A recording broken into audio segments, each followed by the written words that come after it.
Nos últimos anos, tivemos a sorte de ver o encerramento de alguns dos mistérios não resolvidos mais hediondos do mundo. Desde a captura do assassino do Estado Dourado até a de Paul Flores, responsável pelo assassinato de Kristen Smart em 1996. No entanto, alguns dos casos mais desconcertantes do último século ainda permanecem frustrantemente sem solução. Junte-se a nós no episódio de hoje, enquanto examinamos dois infames casos sem solução que ainda estão sem solução.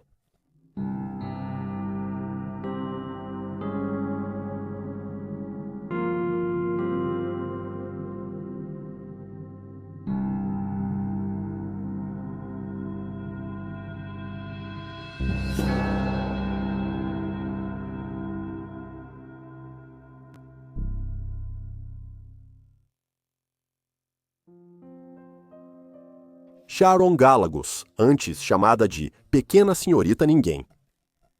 Em 31 de julho de 1960, o corpo de uma jovem foi descoberto no leito do riacho Sandwash, na Old Alamo Road, em Congress, Arizona, por um professor que estava coletando pedras para decorar seu jardim.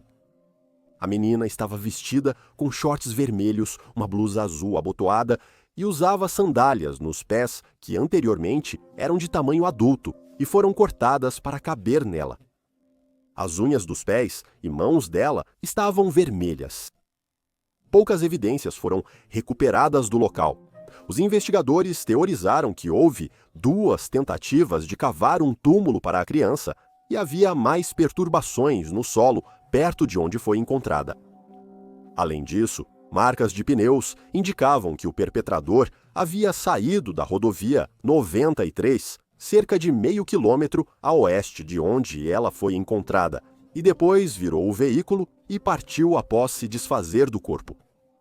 Outros itens de notas encontrados incluíam um conjunto de pegadas do tamanho de um adulto e possivelmente aquelas de uma criança com sandálias, indicando que a menininha havia caminhado com seu assassino até o local do sepultamento. Embora uma faca enferrujada e ensanguentada tenha sido encontrada no local, nunca foi conclusivamente ligada ao caso. A menina foi descrita como sendo branca, entre 5 e 7 anos de idade, e com altura entre 1,10 m e 1,35 m. Ela pesava cerca de 23 a 27 kg e estava morta há aproximadamente 2 semanas antes de ser encontrada. Embora a cor do cabelo dela fosse marrom, havia indícios de que havia sido tingido de um tom ruivo. Além disso, os dentes dela estavam em ótimas condições. Apesar da morte ter sido considerada homicídio, sua causa não pôde ser determinada. Não havia evidências de ferimentos por perfuração ou fraturas ósseas, mas o corpo dela estava carbonizado por ter sido incendiado próximo à hora de sua morte. Nas semanas seguintes, os investigadores buscaram respostas. Os infratores sexuais infantis locais foram interrogados e os registros de crianças desaparecidas nos estados vizinhos foram minuciosamente examinados. Havia alguma especulação de que a menina pertencia a uma família de transeuntes devido a um relato de uma testemunha ocular de 27 de julho, apenas alguns dias antes da descoberta de seu corpo. Uma família de transeuntes foi entrevistada, mas posteriormente descartada da investigação. Em agosto, menos de uma semana depois, as autoridades começaram a especular que o corpo era de Sharon Galagos, uma menina de 4 anos que desapareceu de Alamogordo, Novo México, em 21 de julho de 1960. Apesar das roupas de Sharon serem diferentes das encontradas em Jane Doe, os investigadores não puderam descartá-la como suspeita, pois as roupas poderiam ter sido facilmente trocadas. No entanto, eles afirmaram depois que não acreditavam que ela fosse a criança não identificada devido às diferenças entre a idade estimada de Jane Doe e a de Sharon. Em março de 1961, autoridades investigaram se o corpo descoberto era de Deborah Jane Dudley, menina de 4 anos desaparecida na Virgínia. Carol Ann, irmã mais velha de Deborah, de 7 anos, foi encontrada morta e enrolada em um cobertor em 9 de fevereiro de 1961, após sofrer graves abusos e negligência dos pais. Os restos mortais de Deborah foram encontrados no sul da Virgínia e seus pais foram acusados de assassinato. O caso da garota desconhecida esfriou conforme as pistas se esgotavam e as evidências não revelavam mais informações. Antes de ser identificada, ela era conhecida como Pequena Senhorita Ninguém. O caso só recebeu interesse renovado em 2018, quando investigadores exumaram o corpo da menina para coletar uma amostra de DNA. O Centro Nacional para Crianças Desaparecidas e Exploradas financiou este evento. A amostra foi coletada com sucesso e uma nova análise forense foi realizada nos restos mortais, que revelou que a pequena senhorita Ninguém não tinha entre 5 a 7 anos de idade. Ela, provavelmente, tinha entre 3 e 6 anos, com altura estimada em cerca de 1,10 m.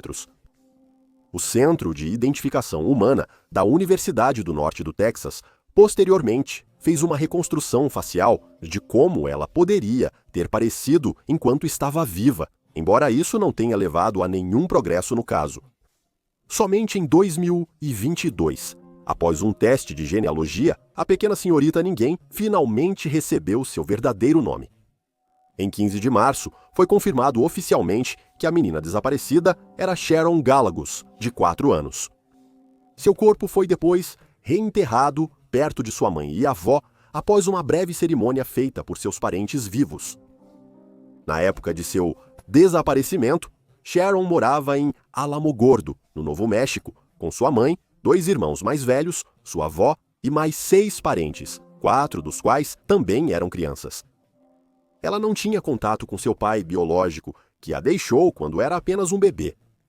Segundo a família, a vida era difícil pelas limitações financeiras, mas eles eram muito unidos. Entes queridos recordavam Sharon como alguém espirituosa e descontraída. Ela adorava brincar ao ar livre com seus irmãos e as crianças do bairro e gostava de ser encarregada de pequenas tarefas. No dia 21 de julho de 1960, por volta das 3 da tarde, Sharon foi levada enquanto brincava em um beco atrás de sua casa com seus 2 primos. Um casal ofereceu doces e roupas a uma menina de 4 anos para que ela e ela entrasse no carro deles. Sharon, no entanto, recusou. Ela foi finalmente arrastada para o veículo, descrito como um velho carro verde sujo, possivelmente um sedã Dodge ou Plymouth, modelo 1951 ou 1952, de cor verde escuro. A pessoa que forçou Sharon a entrar no carro era uma mulher que as testemunhas disseram ser baixa, corpulenta e na casa dos 30 anos. Ela tinha cabelos loiros sujos e usava óculos. O homem no veículo foi descrito como magro, de pele clara, nariz longo e cabelo liso e de cor areia. Após Sharon ser puxada para dentro, o carro acelerou e partiu. Visto pela última vez virando na quinta rua. Os primos de Sharon alertaram sua mãe, que acionou a polícia. Em 1 hora, autoridades bloquearam a fronteira Texas-Novo México e pararam veículos correspondentes à descrição das testemunhas. Apesar disso, os criminosos nunca foram detidos. Investigadores afirmaram que o casal que levou Sharon provavelmente a vigiou por semanas antes do desaparecimento. No dia 17 de julho, apenas alguns dias antes de ela desaparecer, um casal foi visto em um sedã verde escuro logo após a família Gallegos ter ido a um culto na igreja. O casal já tinha 2 filhos no banco de trás do carro, um menino e uma menina. E vários testemunhos depois lembraram que a mulher fez várias perguntas aos frequentadores do culto sobre Sharon e sua mãe. A mãe de Sharon também relatou às autoridades que, nos dias anteriores ao seu desaparecimento, Sharon ficou mais apreensiva e cautelosa. Ela frequentemente não queria fazer os recados que sua mãe pedia, como ir à mercearia, coisas que ela antes fazia feliz e confortavelmente. Ela também ficava visivelmente chateada sempre que via o sedã verde escuro e pedia aos parentes para levá-la para longe dele. 2 dias antes de Sharon ser levada, uma mulher parecida com a que a forçou a entrar no sedã foi vista batendo na porta de um vizinho. Ela supostamente perguntou ao vizinho sobre Sharon e sua mãe e estava especificamente procurando o endereço delas. Ela também perguntou quantos filhos elas tinham e qual era a situação financeira atual delas. A mulher disse que fazia as perguntas, pois queria oferecer emprego à família.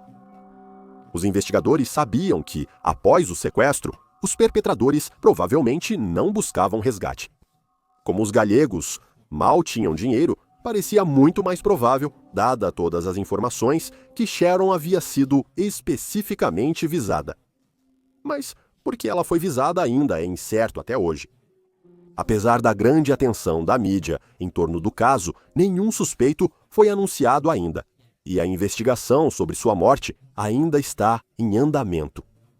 Caso tenha informações sobre o caso de Sharon, entre em contato com o Departamento de Polícia de Alamogordo no número 575 42 94300.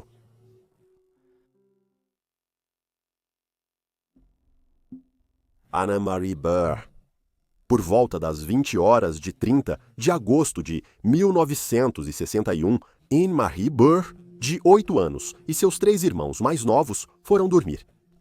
Os 4 moravam com seus pais em Tacoma, Washington. Anne Marie e sua irmã mais nova, Mary, de 3 anos, dividiam um quarto, enquanto Julie, de 7, e Gregory, de 5, dividiam outro. No meio da noite, Anne Marie acordou seus pais para avisá-los que Mary estava chorando. A menina quebrou o braço recentemente e precisava usar gesso até a cura. Beverly, a mãe delas, confortou Mary e depois mandou as duas irem dormir. Nas primeiras horas da manhã, o cão da família começou a latir, mas não se sabe se isso é relevante para o caso. Beverly despertou com o choro de Mary por volta das 5:30 da manhã. Ao entrar no quarto da menina, descobriu que Anne Marie havia sumido. Beverly lembrou que tinha trancado e fechado a porta da frente naquela noite, como sempre fazia. Mas agora a porta da frente estava entreaberta e a janela da sala estava aberta. Um fio vermelho foi descoberto preso à moldura, enquanto um banco de jardim, que antes ficava atrás da casa, havia sido movido para a janela, permitindo que alguém descesse sem se machucar. Uma pegada podia ser vista fora da janela, distorcida pela chuva da noite anterior. As autoridades concluíram que, provavelmente, era de um tênis Keds, tamanho 6 ou 7, pertencente a um homem de pequena estatura ou a um adolescente. Uma pegada similar foi encontrada nos fundos da casa, próximo à janela do porão. Uma impressão parcial da palma da mão foi recuperada do banco e uma pequena quantidade de evidência biológica foi deixada no ponto de entrada. Acreditava-se ser do perpetrador. Não havia sinais de luta no quarto de Anne Marie ou no resto da casa. Os irmãos que dormiam no porão não foram incomodados à noite. Beverly lembrou que ela e o marido ouviram o cachorro latindo, mas acharam que era por causa do mau tempo. O desaparecimento de Anne Marie foi prontamente relatado pelos pais, e as autoridades iniciaram uma investigação. Após ver as pegadas, eles verificaram o quarto da menina de 8 anos. Sua mãe notou que nada estava faltando, indicando que ela não saiu por vontade própria. No momento de seu desaparecimento, ela usava uma camisola azul, um colar com um medalhão de Madonna e criança e uma pulseira de identificação. A busca por Anne Marie envolveu 100 soldados estacionados em Fort Lewis, 50 membros da Guarda Nacional e policiais locais e voluntários.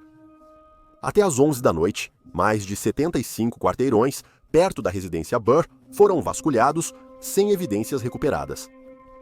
Logo após, mergulhadores foram acionados para buscar na Baía de Commencement, mas as buscas foram novamente infrutíferas.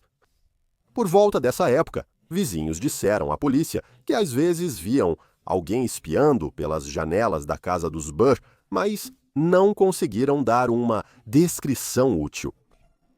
Apenas nos primeiros 12 dias, mais de 1.500 pessoas foram entrevistadas em conexão com o desaparecimento, incluindo vários suspeitos em potencial. Os investigadores acreditavam que Anne Marie foi levada por alguém conhecido, já que não parecia ter lutado, mas também examinaram a possibilidade de criminosos sexuais da área serem responsáveis. O primeiro suspeito foi Hugh Morse, de 31 anos, que se acreditava estar ligado ao assassinato de Candy Rogers, de 9 anos, em 1959. Morse era um assassino em série condenado, com um longo histórico criminal, preso definitivamente em 1961, após uma década de crimes. Ao longo da década, ele foi preso por inúmeros crimes, incluindo estupro, roubo, agressão e molestamento infantil. Ele foi posteriormente descartado na morte de Candy Rogers através de DNA, mas não parece ter sido definitivamente descartado no caso de Anne-Marie. Outro suspeito era um adolescente local, Robert Bruces, de 15 anos, que tinha um bom relacionamento com Anne-Marie e ele supostamente se referia a ela como minha garota, enquanto a menina de 8 anos se referia a ele como namoradinho. Apesar de não haver evidências ligando Bruces ao caso, ele falhou no primeiro teste de polígrafo, gerando suspeitas. Ele alegou que foi devido aos seus nervos e passou em um segundo teste em 1964. Os investigadores tentaram ligar Ralph Everett Lark ao caso, mas ele tirou a própria vida antes que pudesse ser detido. Lark era suspeito em outro sequestro também. Após o desaparecimento de Anne-Marie, sua família recebeu uma exigência de resgate, mas a polícia rastreou o homem que a fez e descobriu que ele não estava envolvido. Ele foi acusado de conduta desordeira. O principal motivo pelo qual o caso de Anne-Marie é tão infame é que o suspeito mais notável em seu caso é o famoso serial killer Ted Bundy. Depois que Bundy foi detido em 1978, os investigadores o analisaram em relação ao desaparecimento da menina de 8 anos, com muitas pessoas, a mídia e detetives da internet questionando se ela foi ou não sua primeira vítima real. Aos 14 anos, Bundy morava em Tacoma e trabalhava como entregador de jornais no bairro de Anne-Marie em 1961. Além disso, ele visitava um tio-avô que fazia turnê em uma universidade, cujo campus ficava a poucos quarteirões da casa dos Burr. A pegada do sapato tamanho 6, deixada no local do desaparecimento, seria consistente com Bundy como um perpetrador adolescente. Apesar de questionado, Bundy recusou-se a confessar o caso. Ele afirmou à polícia que não machucaria uma menina pequena, mesmo tendo notoriamente assassinado Kimberly Leach, de 12 anos, pouco antes de sua prisão. Uma década depois, em 1987, Bundy contou ao autor Robert D. Keppel que havia casos sobre os quais nunca falaria, pois os realizou muito perto de casa, da família, ou envolveu vítimas muito jovens. Foi apontado que o caso de Anne-Marie se encaixa perfeitamente nessas três categorias. Os pais de Anne-Marie afirmaram que não conheciam Bundy e nunca o haviam encontrado, e nem sua filha. Contudo, a escritora de crimes e jornalista Rebecca Morris afirmou que, segundo sua pesquisa e fontes, os dois realmente se conheciam. Citação: Anne gostava de seguir Ted quando ele preparava seus jornais para entrega à tarde. Morris mencionou que Bundy relatou uma história perturbadora aos investigadores antes de sua execução. Citação, falando na terceira pessoa, hipoteticamente. Ele basicamente contou a história sobre um crime muito antigo, onde ele tirou uma jovem garota de uma casa, a agrediu sexualmente no pomar ao lado. Anne-Marie e sua família moravam ao lado de um pomar. Bundy concluiu sua história hipotética afirmando que ele jogou a garota em uma vala profunda e observou enquanto sua família e a polícia a procuravam. Porém, argumenta-se que Bundy gostava de brincar com os investigadores e não costumava dizer a verdade, levando alguns a especular que ele estava apenas brincando com as autoridades e os entes queridos de Anne-Marie. Enquanto isso, os pais de Anne-Marie disseram à mídia que acreditavam que os restos mortais de sua filha haviam sido enterrados no campus da UPS devido à construção em andamento na época do seu desaparecimento. Beverly Burr entrou em contato com Bundy após sua prisão, mas ele negou envolvimento e se referiu a si mesmo como um garoto normal de 14 anos na época. Beverly acrescentou que Bundy tendia a evitar as perguntas reais. Em 2011, o DNA de Bundy foi comparado ao das evidências encontradas na casa dos Burr, mas um perfil completo não pôde ser obtido, falhando em conectá-lo à cena do crime. O caso de Anne Marie Burr permanece não resolvido. Ela foi vista pela última vez em 30 de agosto de 1961, aos 8 anos, na casa de seus pais, em Tacoma, Washington. Ela é descrita como uma mulher branca de cabelos loiros e olhos avelã. Ao desaparecer, ela media 1,27 metros de altura e usava uma camisola azul até o tornozelo, com flores brancas e azuis. Ela também usava uma pulseira de identificação de prata e um colar de corrente com um medalhão de Madonna e criança. Anne Marie tem marcas vermelhas na mão esquerda e unhas deformadas devido a uma infecção fúngica. Se ela ainda estiver viva, terá 72 anos de idade. Seu pai faleceu em 2003 e sua mãe em 2008, mas seus irmãos continuam vivos em busca de respostas. Se você tiver alguma informação sobre o desaparecimento de Anne Marie, pode entrar em contato com o Departamento de Polícia de Tacoma no 2537984721 ou Crime Stoppers, Estados Unidos da América, número 1800-2228-477. E aí estão os fatos. Deixe suas teorias e especulações nos comentários abaixo. E lembre-se de curtir este vídeo e se inscrever para apoiar o canal. Obrigado por assistir. Fique alerta, fique seguro e nos vemos na próxima vez.